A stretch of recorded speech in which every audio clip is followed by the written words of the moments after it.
very good morning, ladies and gentlemen. And today in our Curry studio, we've got a legend with us. We've got, Miss Priya Paul, chairperson APJ Surendra Park Hotels Limited. And this is an absolute fan moment for me. The love affair with the Park Hotel started in 1998 when for the first time I went to Tantra, a discotheque in the Park Hotel, Calcutta, in my college days, and that's where the love affair started.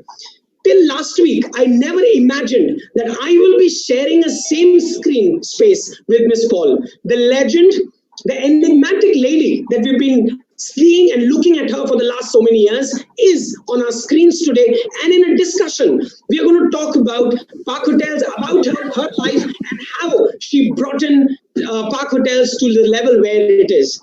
And along with us, we've got Dr. Bose, Chairman, CEO, IIHM Hotel School, joining us from Calcutta. We welcome both of you today in our conversation. And over to you, Miss Paul. Before we start, we would like to know your journey so far, Miss Paul. Thank you, Abdullah, and thank you, Dr. Bose, for having me. We have shared stage space before, Abdullah, so but it's nice to do this in this new format, and I'm really excited to be doing this and reaching out to all your students, I believe, across the country. I think that'll be absolutely wonderful. I always like talking to students. Unfortunately, there's only so much we can do through this medium, and I'm happy to answer questions later after this thing is over. So I'm just going to talk to you for a few minutes about what the journey of the Park Hotels is, and of course, my personal journey that is intertwined in that. So I started working in 1988. That was a long time ago, about 30-something years ago, and I was 22. I joined a family business, and the family business is APJ Surendra Group, which is an over 100-year-old business. We have interest in hospitality and food and beverage retail, shipping, tea plantation and tea packaging businesses, and as well as real estate and logistics. So it's a fairly diversified industrial conglomerate. I was assigned the hospitality division in 1988. 22 years old, I was positioned as marketing manager in the property in New Delhi, which had just opened. And, I got into it almost like that was supposed to be my training ground. But as it happens in our family, my father passed away, and I was already by that time, kind of groomed and trained by him to look at all aspects of hospitality. And those were some painful lessons, which I will talk about later. And because he died suddenly, I was kind of catapulted in this role of, looking after not just one hotel, but three properties. And three properties at different types of stages of their development. Two were particularly old, Calcutta and Visakhapatnam, and one was brand new in Delhi. And really, as a young person, I was thrown into this from 1988 onwards. I didn't know hospitality. I didn't have the benefit of the wonderful education that all of you are having. And I really didn't even know that this was the field that I would, still be talking as like an expert or a leader 30-something years later.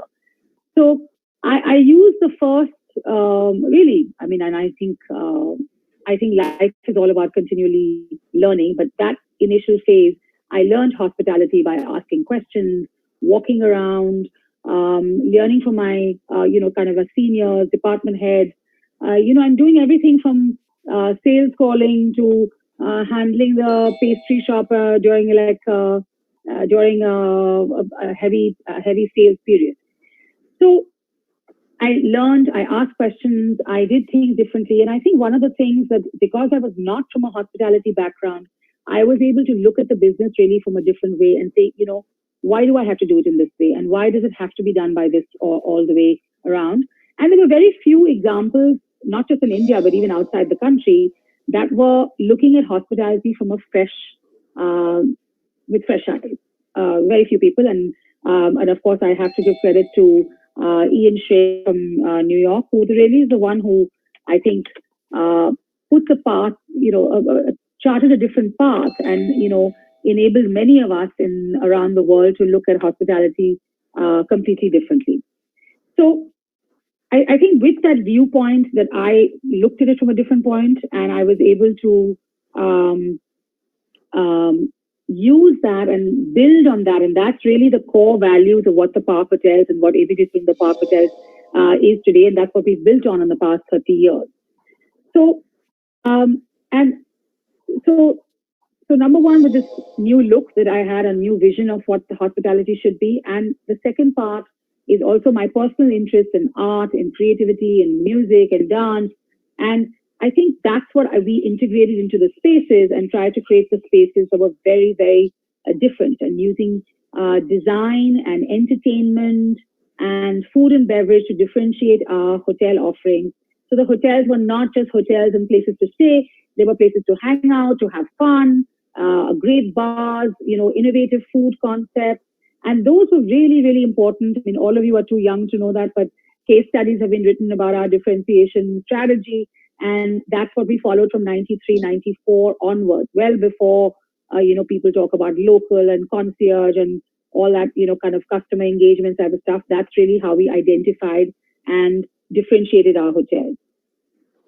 So this was finally articulated into a vision that we call leadership for differentiation. And that's how everyone in the Park Hotels and all our properties actually look at how we can differentiate what we do, whether it's from a service point of view, whether it's from a people point of view, your people processes, and how can we make things anything but ordinary. So we have created this really strong niche, and from 3 hotels, we took that. We are now 22 hotels. So, okay, it's over a considerable time period. And really from 3 hotels, in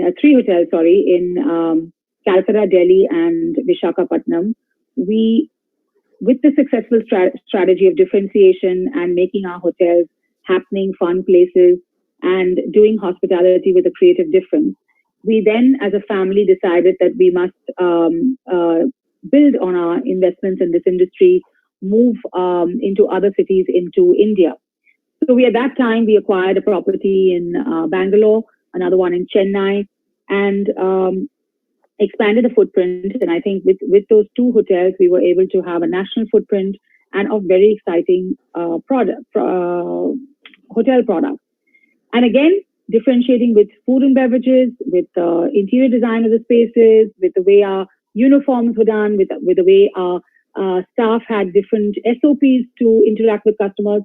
And I think in those days, there were fairly radical ways of actually the way you engage with your customer and, in a more friendly manner, rather than just, be bowing down and being, some of that old-fashioned hospitality, what you sometimes teach in some hospitality schools, not yours. Okay. So we started looking, and we had a national footprint. We were now well known. Then we started to see where else we could expand into India and how we could take our brand forward. And in that whole exercise, we looked at our brand architecture, looked where we needed to be. We realized that the Park Hotels couldn't be in every single city in India, but there were a lot of opportunities in tier 2 and tier 3 cities where there's growth. There's a lot of pent up kind of demand for, a good restaurant, a good bar, and a lively, fine hotel, but at a lower price. So we evolved our whole brand into three kind of brands.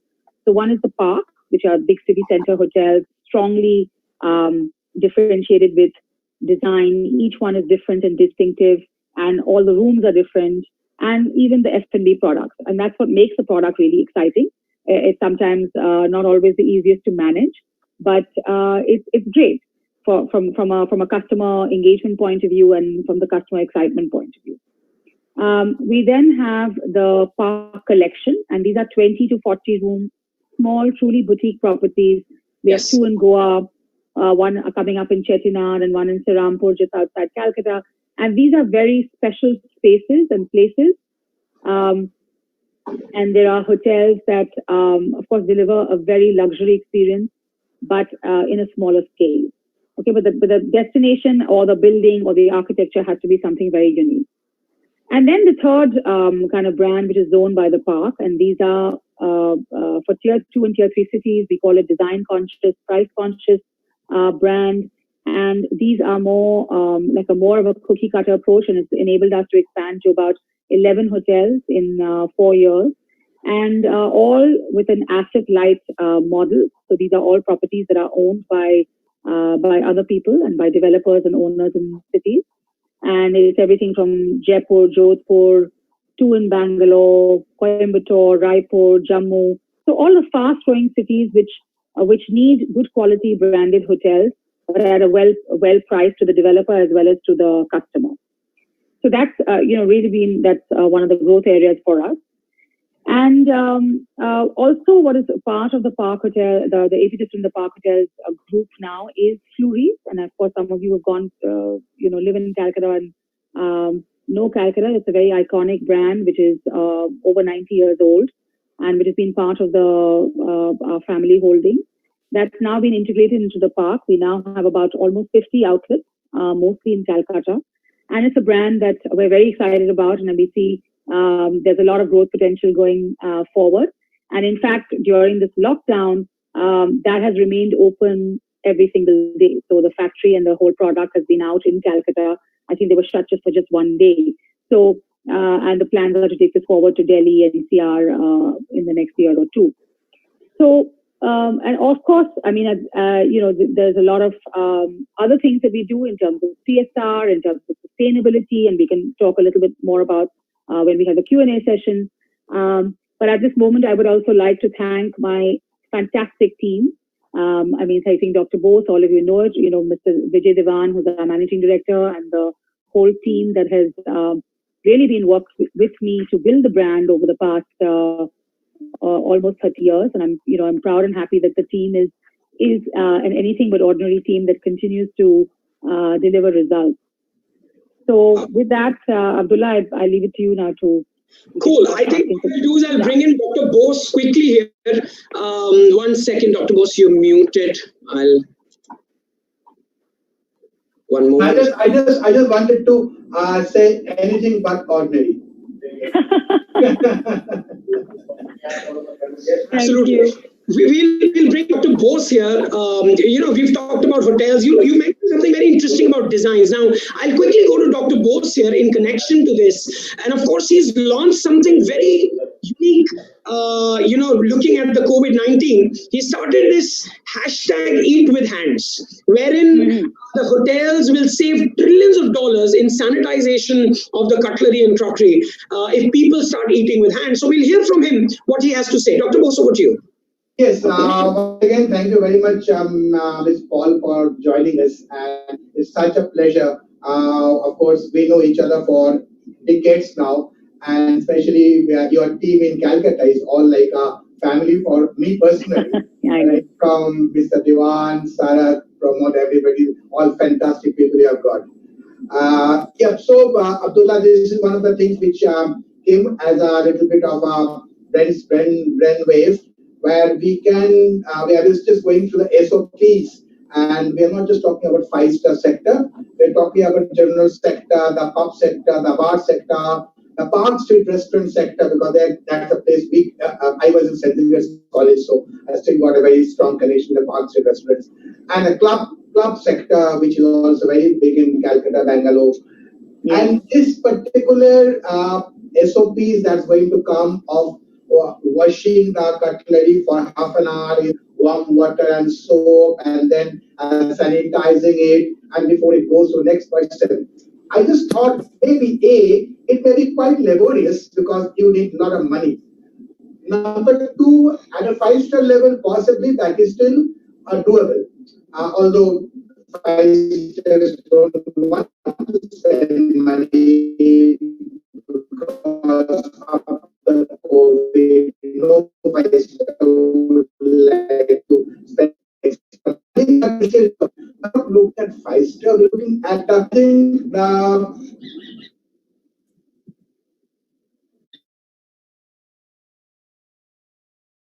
question that came, because I've been talking with people, and because a lot of people who go to this restaurant may ask, well, this cutlery is clean. What's the trust factor? We can bring the 5-star, but get it for the time you same 19th us. I think it's a great idea to go back to our roots and go to a restaurant, wash your hand with the soap, sanitize your hand. It's in all restaurants, or you will carry a small sanitizer always, and eat with your hands. It may be little difficult with some food, but then health comes first.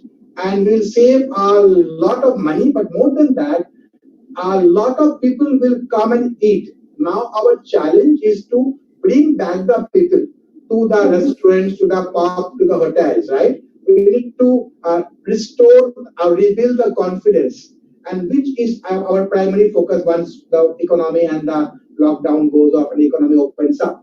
Because we need to give them the confidence. Yesterday I was in an interview with Sanjeev Kapoor and Anjana, and we are talking the same thing. It's on ZTV. And I like one thing Anjana said, that we don't want to convert our restaurants into hospitals. We want to still have a very happy place, vibrant place, music place. We don't want the people wearing PPE and serving you. No. So obviously, I think that's the concept, and obviously with Park Hotel, that's even more true, because they always create this kind of aqua, tantra, all kind of fantastic products which are very different and very happy places, happy spaces.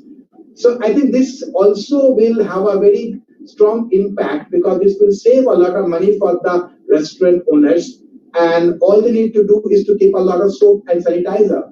And for the customer, who are our principal people that we focus at, it's a great peace of mind. I come, I wash my hand, I sanitize, I eat. So my tagline is that, and tagline is, your health is in your hand. So literally. So if you are not doing that, then you don't blame the restaurant. But because the fork and the spoon goes to your mouth, and if it has not been really cleaned well, hygienically, as they call clinically hygienic, it may have problems with the virus. So we have to create this kind of campaigns to bring back the guest to our place again and spend money. So that was hashtag Eat with Hand. So I think that's a great idea, actually, and it's just like Namaste has now become the right way. So you have to make eating with hands cool again. A lot of us, so how do you appeal to your younger generation? And you have so many students. We all eat with our hands at home.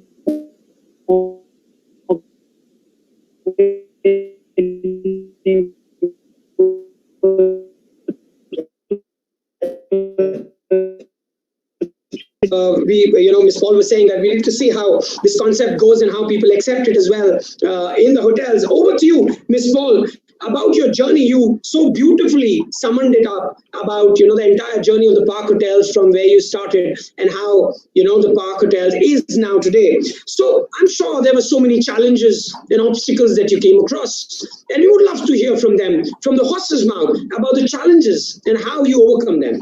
We are interested to know, learn. Yes, thank you. Ms. Paul, I need to go for a Times of India webinar. Maybe I'll come and join back later on. Okay. No, thank you so much. Okay, thank you once again. Thank you for coming and speaking to all of us. Thank you so much.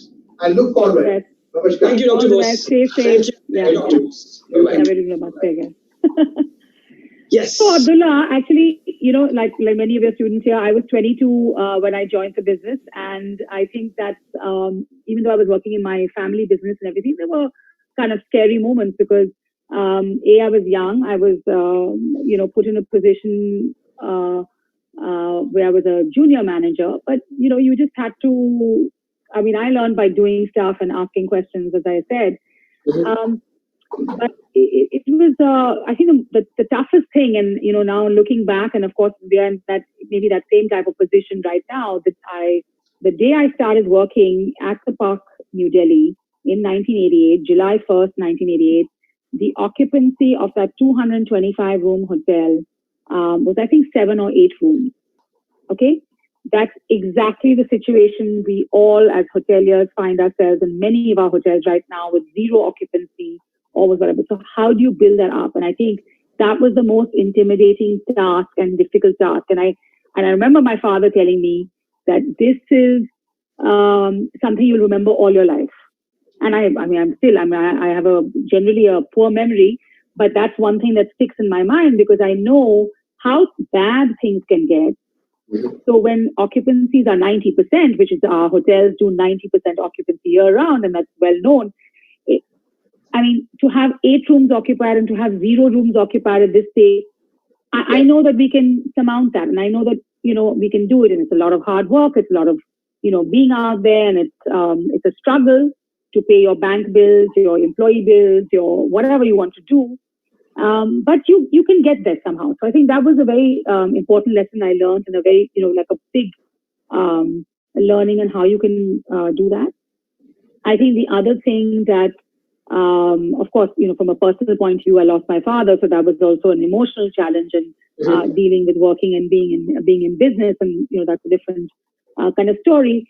And I think the second other big thing for me was a change management kind of process that we started from 92, 93 to really kind of reposition and reestablish the Park hotels to what they were. Because at that time, as I said, there were 3 hotels. 2 were very old. They had severe union problems.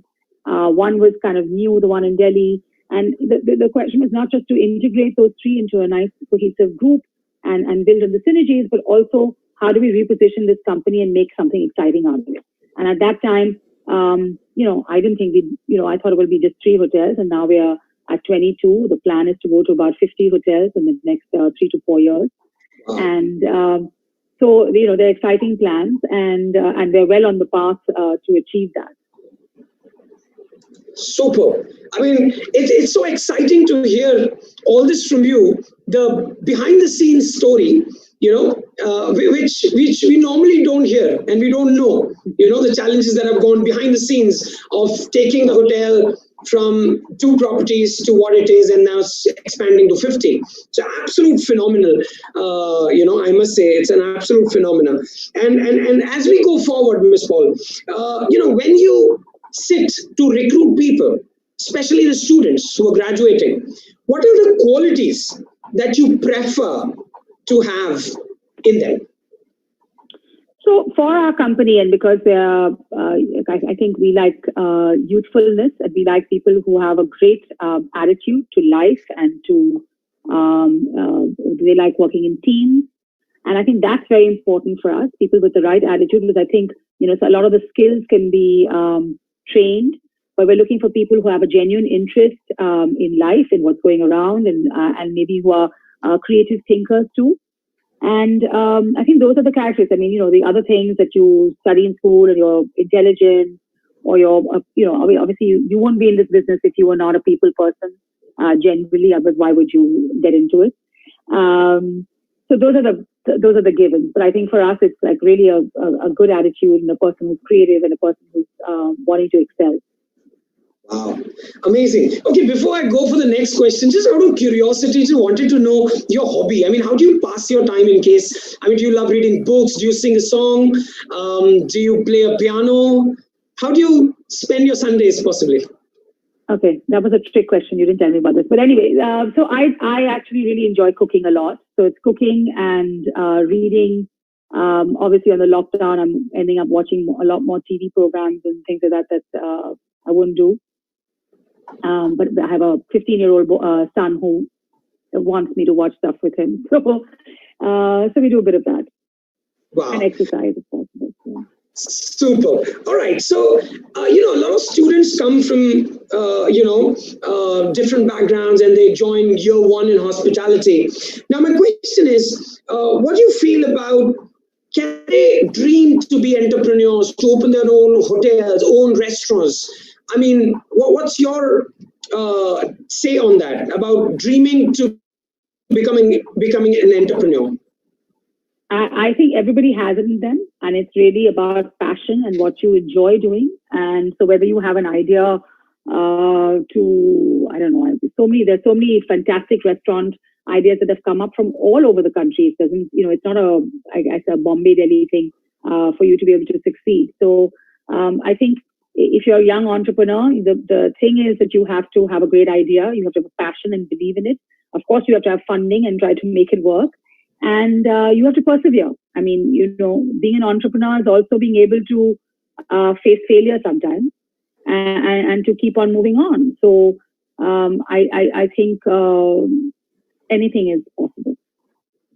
So students can dream no matter where, which city or which background they come from. They can dream to be an entrepreneur. Students must dream. And we all must dream. And we all must dream. All right. Quote unquote, Miss Paul, chairperson, Park Hotels Limited, says students must dream. All right. Lovely take, I must say. Moving over, artificial intelligence is now taking over hotels left, right, and center. And everybody is trying to improve with new hotels. Sure. I hear a hotel in Japan, which is completely touch-free from human interaction, which means that everything is controlled by machines and artificial intelligence. What's your plan about artificial intelligence in your hotels, ma'am? So there are a couple of things happening. One is, of course, the AI stuff, and then there's also robotics and, like looking at which would probably help contactless experiences in a hotel. So I think it also depends where you are in the hotel kind of space. If you're on a more budget and, kind of a simpler, just rooms only thing, yes, robotics and absolutely no human interaction, maybe the right way of getting your processes, once your processes are right, getting the services right and doing it contactless and doing it at a good price. I think when you go into a more luxury level, that's not what people want. They do want a human interface, and you do have to create that thing. Having said that, there are many contactless things that are rolling out as we speak, and not just in our hotels, but in other hotels. So from check-in, from ordering, all that stuff is actually streamlining processes. At this stage, we don't know if that's going to completely reduce manpower. It might, some of it. But it certainly streamlines it and make it safe and secure. We are already using AI in some of our data analysis already. I mean, in our company, and that's part of what we do. But I think going forward, that's going to become even more central to what we do in terms of looking at finance and looking at exception reporting and things like that. So there are lots of models, and I think that's something that we will move forward. And I'm aware of what's happened in Japan about robots, and I think that's something that might happen here. Though I don't know whether, you may, as a gimmick, want to be greeted with a robot, but on a permanent basis, I don't know. It's not real enough for me. Sure. All right. And, so when students enter hospitality, as per you, what you feel that they need to focus on to be successful in their career? Things they need to do in order to be successful in their career. Your tips. No, so that goes back to what I said earlier in terms of, I think if you want to succeed, you have to believe in yourself and you have to believe in what you're doing. And I think that's really the most important thing. And it doesn't matter. And also when you're a student and, most of your students are that, 18, 19, 20, 22, I don't think necessarily what you study is what you do, go out and do in your life. So sometimes that doesn't happen. I mean, if you're a chef and you have a passion and you'll go out and maybe that's it. And that's your calling. But there are many people who study something else and end up something. I studied economics and I'm here, whatever. So I think you really have to be open to experiences and open to learning, not just when you're in college, but as you go along. And also you should be able to course correct to what your passion is and what you really enjoy doing. I think that is really not just key to your own happiness and what you're doing over time, but, and that then I think gets you more successful. But if you're doing something that you don't like, how will you ever succeed? Sure. So looking at the current situation, any new career opportunity you see after COVID-19 goes away in hospitality per se? So I think for some time, careers in hospitality are going to be quite suppressed. I mean, we all know what's happening, and a lot of job losses happening. And I'm sure all the kids who are graduating right now have valid concerns about where they're going to be and what they're going to do and how they're going to get through this next maybe year or year and a half. And I'm sure you're dealing with that in other forums and what you're doing. But obviously, there will be more, let's say, new jobs in, health and hygiene, in kind of monitoring quality control, those type of things. Obviously, people with an understanding of hospitality will be able to move into these industries faster and easier. And there could be opportunities in others, like in facility planning places, because that's where hospitality people excel. So I think facility planning with every single large office will have those really high standards of hospitality and housekeeping. So that I think is going to be a big boom in kind of housekeeping and facility management services. Definitely see that, and I definitely, obviously, hotels will all have to have hotels, restaurants. Everybody has to have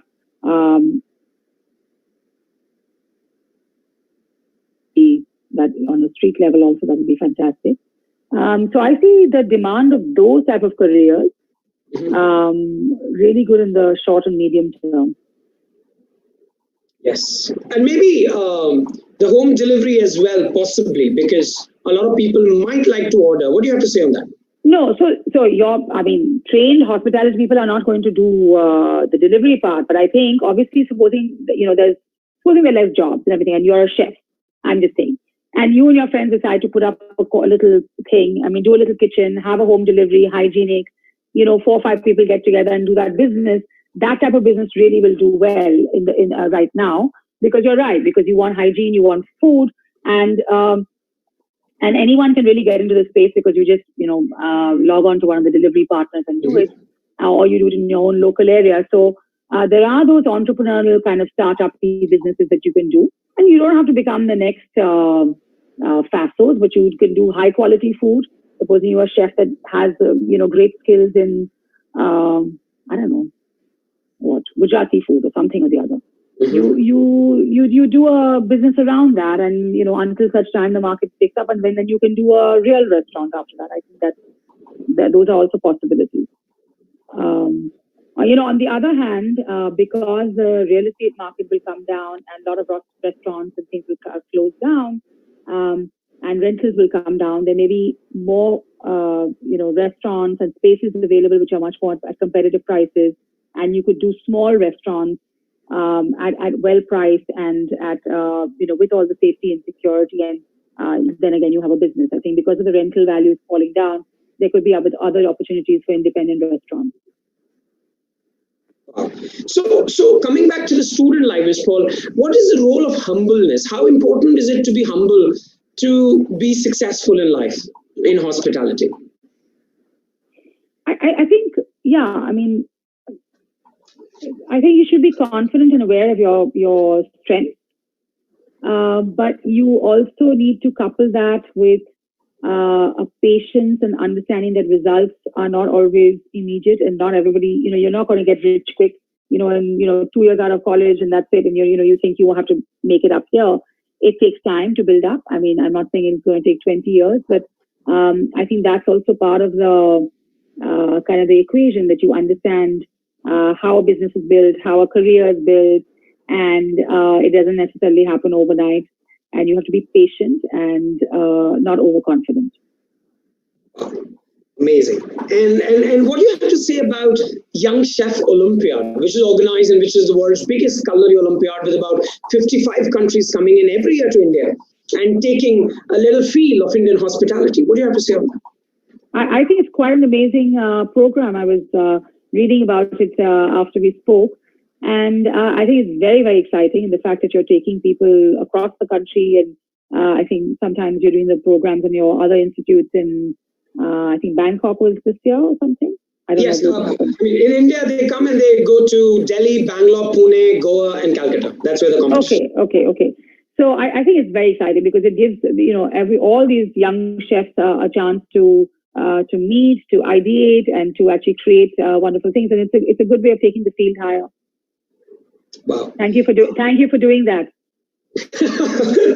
Yes, and this is out of curiosity again. Of course, this was not in the discussion pattern, but I've always seen CEOs and chairpersons and everyone doing some amazing offbeat hobbies, like possibly bungee jumping or possibly skydiving.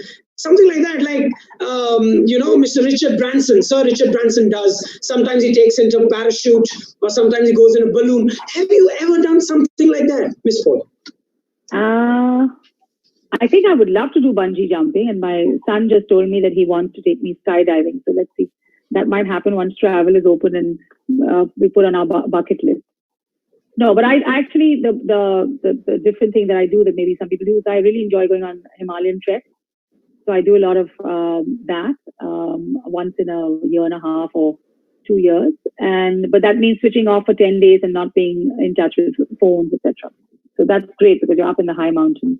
Yes. And which trek do you normally take in Himalayas? Because I do a lot of trekking as well myself. Oh, okay. No, it depends on the different routes every time. So I've done everything from Ladakh to Bhutan to a couple in Himachal and Uttarakhand. The last one was actually to Gangotri and Tapovan. Oh, lovely. Oh, that's beautiful. One trek that my favorite is the one that starts from Gwaldam in Uttarakhand and goes up to Nanda Devi.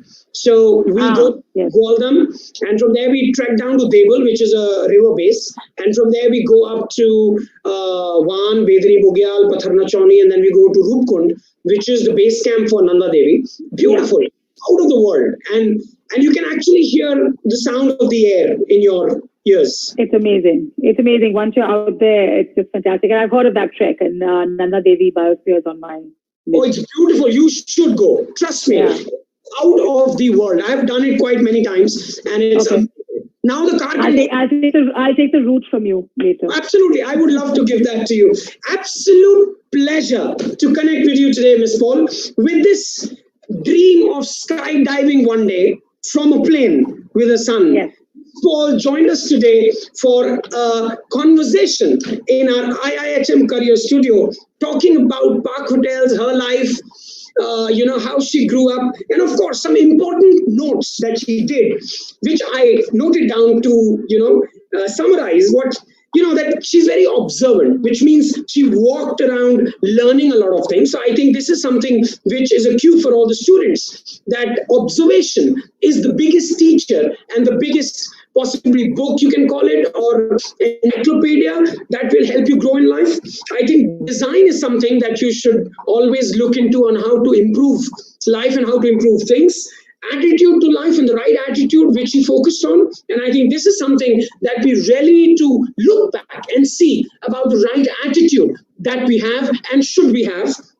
And of course, the belief in your own self, which Ms. Paul said, about the fact that you need to have that faith in you, that yes, you can. And of course, the new careers coming up are health and hygiene, and of course in housekeeping, the dark kitchen that she was talking about. An absolute pleasure to speak to you, Ms. Paul, today. And it was great to connect you. Absolute fan moment for me as well. The love story that from 1998, finally today on the same screen space. And I'm thrilled to have a conversation of 45 minutes with you. And I'm amazed and I'm blessed. Thank you for joining me. I am too. Thank you so much. And I wish all the students a fantastic career in hospitality. Okay. Super. Thank you. Thank you. Bye-bye. Thank you for having me. Bye. Bye.